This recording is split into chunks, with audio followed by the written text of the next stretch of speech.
O vento norte uiva lá fora no meio da noite como o chamado da morte. Bastam poucos minutos de exposição ao ar do inverno escandinavo para que o corpo humano endureça, paralise e silenciosamente pare de respirar. O frio aqui não chega devagar. Ele ataca, atravessa a carne, atravessa as roupas e não te dá a chance de corrigir o erro. Frequentemente imaginamos os vikings como guerreiros destemidos, desbravando mares, enfrentando espadas e tempestades, mas há uma verdade raramente mencionada. O inimigo mais temível deles não era o adversário, nem as batalhas sangrentas. Era o inverno, um inverno longo, escuro, frio e implacável. Em casas de madeira rudimentares, sem aquecimento moderno, sem isolamento térmico, sem sacos de dormir, os vikings tinham que sobreviver a cada noite como se fosse um teste de vida ou morte. Uma pequena fenda na parede, uma única brasa se apagando na lareira, era o suficiente para transformar a casa inteira em um caixão gélido. Naquele lugar, o frio não era apenas um incômodo, ele matava. Então, como eles ainda assim sobreviviam? O que mantinha o calor deles quando a nevasca podia aniquilar toda a vida lá fora? E por que naquele mundo dormir sozinho era considerado um ato tão imprudente que poderia custar a própria vida? A casa de um viking não era construída para ser confortável, era construída para não se morrer congelado, em uma terra onde o vento norte pode roubar o calor mais rápido do que o próprio gelo. Cada casa era uma ferramenta de sobrevivência no sentido literal. Os vikings entendiam bem que o inimigo mais perigoso não era a neve, mas o vento. Por isso, o formato da casa era mais importante do que qualquer outra coisa. Paredes curvas, lisas e com poucas quinas forçavam o vento a deslizar em vez de atingir a estrutura diretamente. A casa longa, que parecia o casco de um navio virado para baixo, não era por estética, mas para reduzir a perda de calor e suportar tempestades de neve. Eles não tinham plantas arquitetônicas ou ciência moderna, mas aprendiam com o preço das vidas. Se o vento não entrasse, o frio ficaria barrado lá fora. A casa tornava-se assim a primeira linha de defesa entre o ser humano e o inverno cruel. Mas o formato era apenas a proteção externa, o que transformava o próprio telhado em um manto térmico gigante, onde a neve deixava de ser inimiga para se tornar aliada.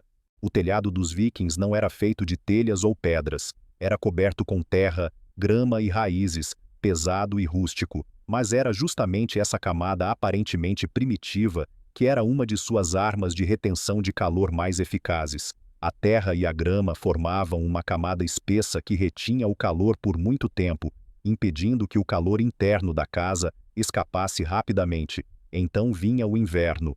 A neve cobria o telhado. Para o homem moderno, a neve é um fardo, um risco de desabamento. Mas para o viking, a neve era um presente. Ela preenchia cada fresta, criando uma camada extra de isolamento natural. Quanto mais neve, mais estável era a temperatura interna. A casa tornava-se mais silenciosa, mais quente e consumia menos lenha. Eles chegavam a se alegrar ao ver o telhado totalmente branco. A neve não apaga o calor como a chuva, mas o preserva, como um casaco grosso sobre toda a casa. Nas noites mais frias era essa camada de neve que ajudava a família inteira a sobreviver até o amanhecer. Mas o telhado só mantinha o calor se ele não fosse drenado por outros lugares. Então, o que os vikings faziam com as paredes para transformar a casa inteira em uma gigantesca garrafa térmica?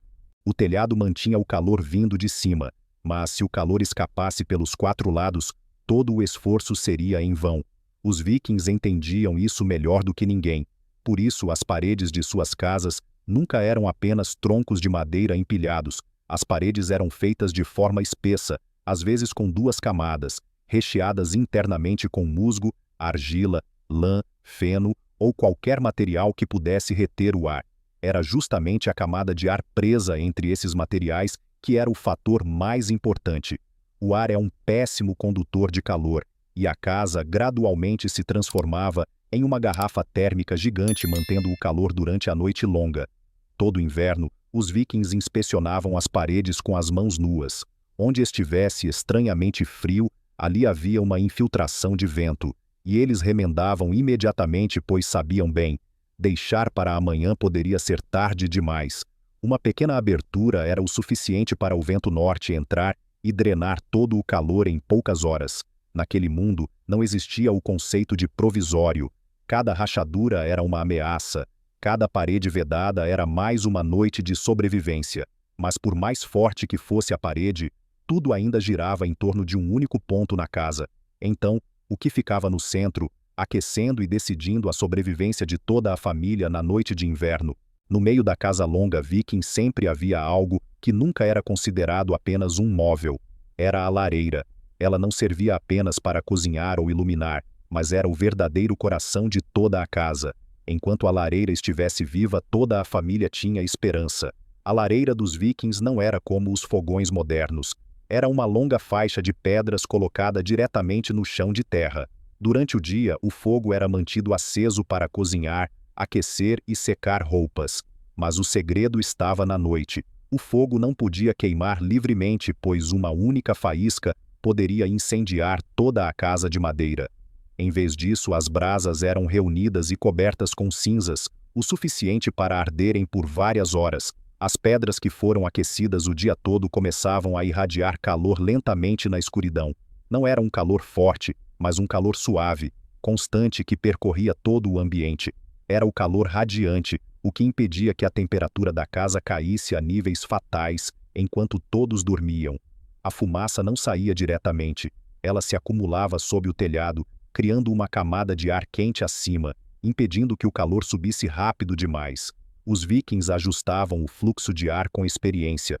Um pequeno erro e a casa ficaria gelada ou, pior, cheia de fumaça sufocante.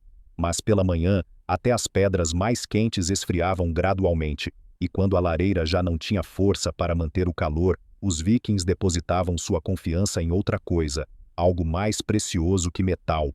Quando a lareira esfriava e a escuridão envolvia a casa, o que retinha o calor já não eram pedras ou fogo, mas a lã. Para os vikings, a lã não era apenas tecido.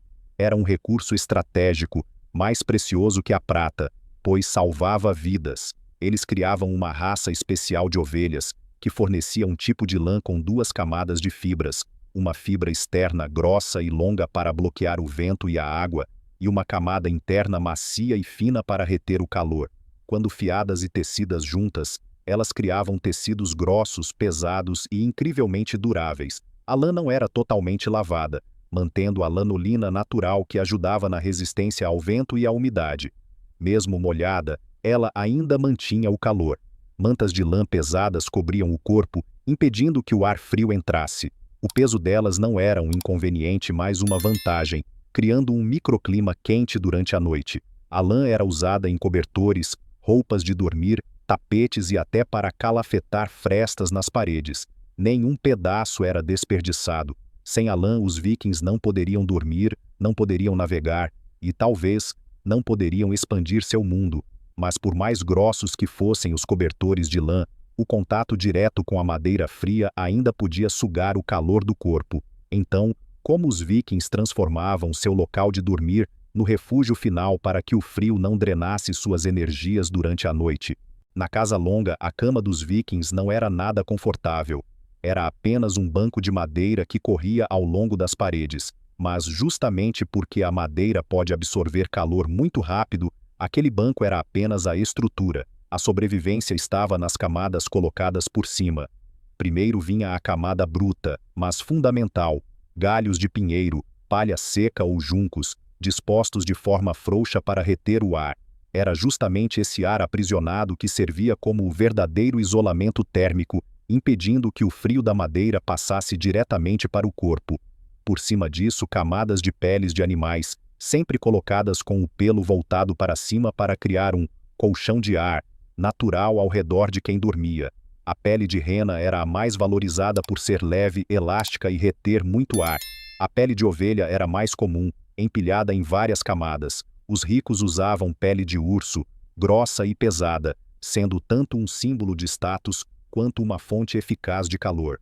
Os travesseiros não eram decorativos, mas recheados com penas de aves ou lã macia, mantendo o calor do pescoço e da cabeça, onde o calor escapa mais rápido. Cada camada tinha uma razão de existir. Retirar uma camada significava que o calor seria drenado durante a noite.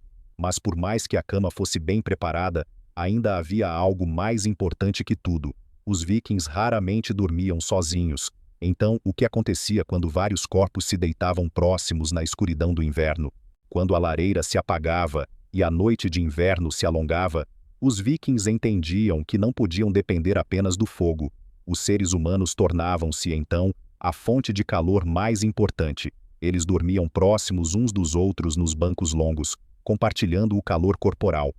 Crianças e mulheres ficavam no meio, o lugar mais quente.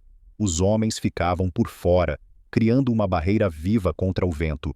Dormir sozinho no inverno não era visto como coragem, mas como imprudência.